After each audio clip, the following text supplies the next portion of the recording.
میں اپنی دوست سے ملنے کے لیے جا رہی تھی جب اچانک مجھے راستے میں محسوس ہوا کہ کوئی میرے پیچھے ہے۔ میں چونک کر پیچھے مڑی لیکن کوئی بھی نہیں تھا۔ میں نے اسے اپنا وہم خیال کیا، لیکن پھر بھی مجھے یہ احساس ہوتا رہا کہ جیسے کوئی میرے پیچھے ہے۔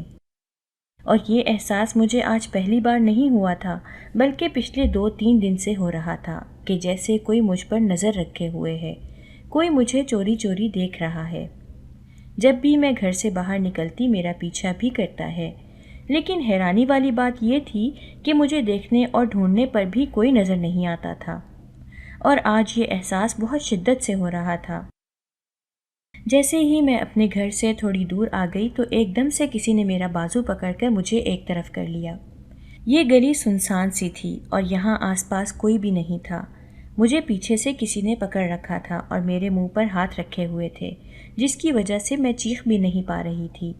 میں بہت ڈر گئی کہ شاید میں کڈنیپ ہو رہی ہوں، لیکن پھر میں نے سوچا کہ مجھے کون اغوا کرے گا، ہمارے پاس تو کھانے کو روٹی بھی بڑی مشکل سے ہوتی ہے، کسی کو ہم سے کیا ہی مل جائے گا۔ میں نے خود کو چھڑانے کی بہت کوشش کی تھی، لیکن جو کوئی بھی تھا اس کی گرفت بہت مضبوط تھی۔ وہ مجھے کھینچتے ہوئے ایک ایسی گلی میں لے آیا جہاں پر آس پاس کسی کے ہونے کا امکان نہیں تھا۔ میں تو اپنے آپ کو اغوا شدہ ہی تصور کر چکی تھی اور رونے لگی، لیکن ایک دم سے ہی اس نے مجھے چھوڑ دیا۔ میں حیرانی سے پیچھے پلٹنے ہی لگی تھی کہ اس انجان شخص نے میرے ہاتھ میں ایک کاغذ کا ٹکڑا دیا اور خود وہاں سے دوڑ لگا دی۔ میں نے اس کی صرف پشت ہی دیکھی تھی۔ وہ جو کوئی بھی تھا اس کا منہ دوسری طرف تھا، اس لیے میں اس کا چہرہ نہیں دیکھ پائی۔ میرے ساتھ یہ سب کچھ اتنا اچانک ہوا کہ مجھے سمجھ میں نہیں آ رہا تھا کہ میرے اوپر کیا بیتی ہے۔ میں نے گہری سانس لے کر اپنے آپ کو تھوڑا نارمل کیا اور خدا کا شکر ادا کرنے لگی کہ وہ جو کوئی بھی تھا مجھے چھوڑ گیا ہے۔ لیکن پھر خیال آیا کہ وہ مجھے کاغذ پکڑا کر گیا ہے۔ میں نے اپنے ہاتھ میں دیے اس کاغذ کے ٹکڑے کو دیکھا۔ میں جس حد تک بوکھلا گئی تھی، میرے اندر اتنی ہمت نہیں تھی کہ میں اس کاغذ کو کھول کر دیکھتی۔ میں وہیں بیٹھی اپنی سانسیں اعتدال میں لاتی رہی اور سوچنے لگی کہ جانے یہ کون تھا کہ جو مجھے رش والی جگہ سے اس طرف لایا اور میرے ہاتھ میں یہ کاغذ کا ٹکڑا دے کر چلا گیا۔ اچانک ہی میں نے سوچا کہ ہو سکتا ہے کہ یہ کوئی لڑکا ہی ہو جو میرے پیچھے پڑا ہو اور ابھی مجھے لو لیٹر دے کر گیا ہو۔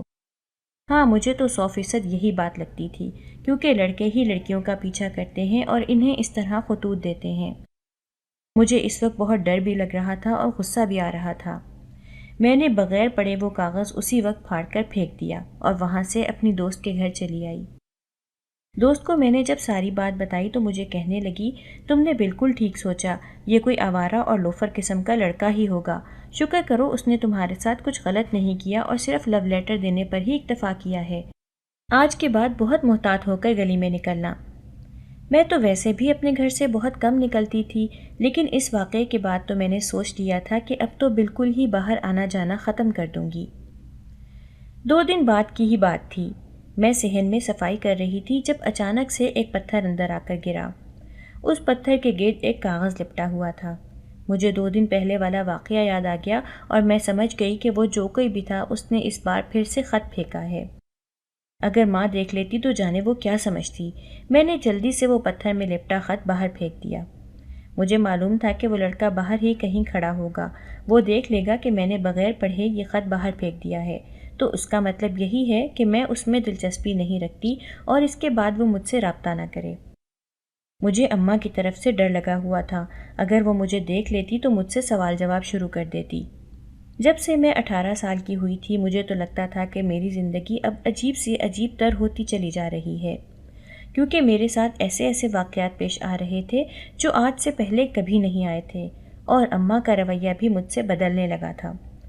میں اماں کی سب سے بڑی بیٹی تھی اور سب سے زیادہ نظر انداز آج تک میں ہی ہوئی تھی، لیکن اب تو جیسے ہی میں 18 سال کی ہوئی اماں کا تو مجھ پر پیار یوں برسنے لگا جیسے ہمیشہ سے ہی وہ مجھ سے پیار کرتی آئی ہوں۔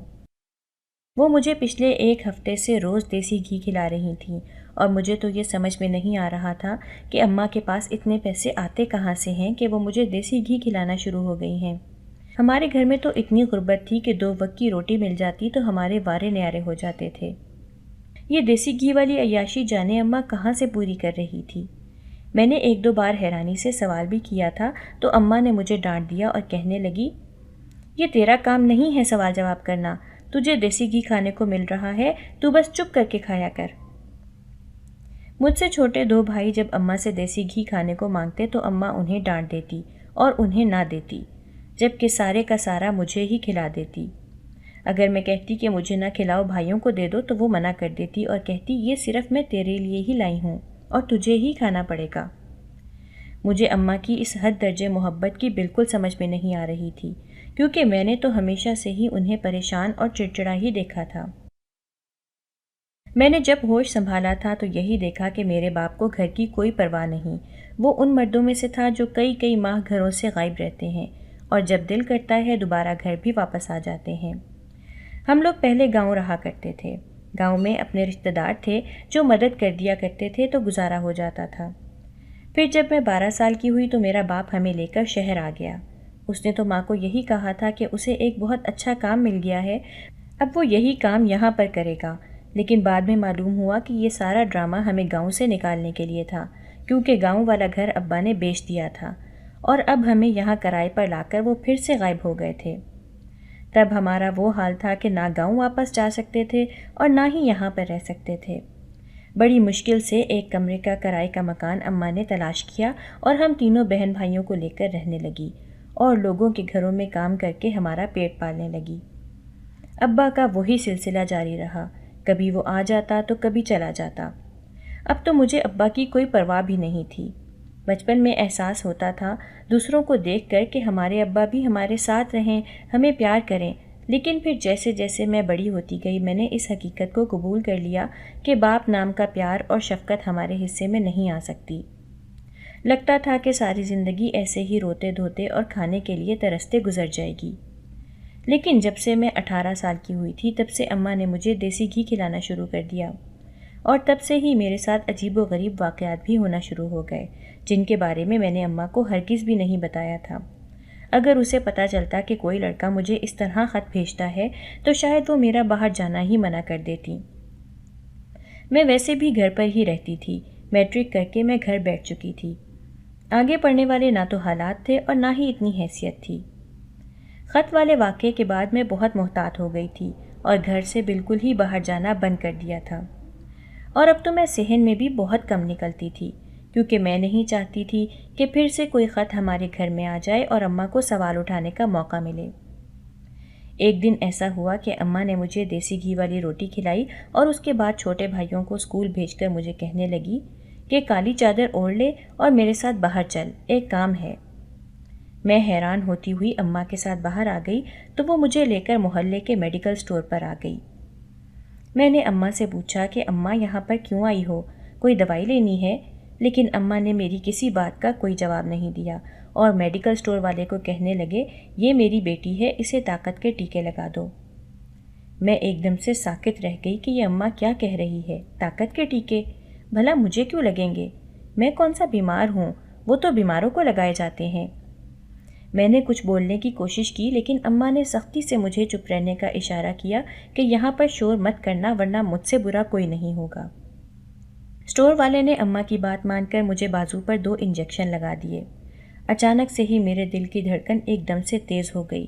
مجھے کچھ سمجھ میں نہیں آیا کہ میرے ساتھ ہو کیا رہا ہے۔ وہ سٹور والا مجھے دیکھ کر کہنے لگا انجیکشن کا اثر ہے، تم تھوڑی دیر ادھر سٹور کے اندر آ کر کرسی پر بیٹھ جاؤ۔ اماں نے مجھے اندر کرسی پر بٹھا دیا، لیکن 5 منٹ کے بعد ہی میں ہوش و حواس سے غافل ہو گئی۔ اس کے بعد جب مجھے ہوش آیا تو میں اپنے گھر میں موجود تھی۔ کچھ پل تو مجھے سمجھ میں ہی نہیں آیا کہ مجھے ہوا کیا تھا۔ پھر آہستہ آہستہ سب یاد آیا کہ ٹیکے لگنے کے بعد میں میڈیکل سٹور پر ہی بے ہوش ہو گئی تھی، لیکن حیرانی بھی ہوئی کہ اماں کیسے مجھے یہاں گھر پر لے کر آ گئی۔ میں نے سوچا ہو سکتا ہے وہ سٹور والا مجھے یہاں پر گھر چھوڑ گیا ہو۔ مجھے اماں پر بہت غصہ آ رہا تھا کہ وہ مجھے وہاں لے کر ہی کیوں گئی تھی، طاقت کے ٹیکے لگوانے کا آخر کیا مقصد تھا۔ میں نے سوچا کہ ابھی تھوڑی دیر بعد اماں سے بات کروں گی، لیکن وہ سارا دن گھر پہ ہی نہیں آئی اور رات کو جب آئی تب تک میں سو چکی تھی۔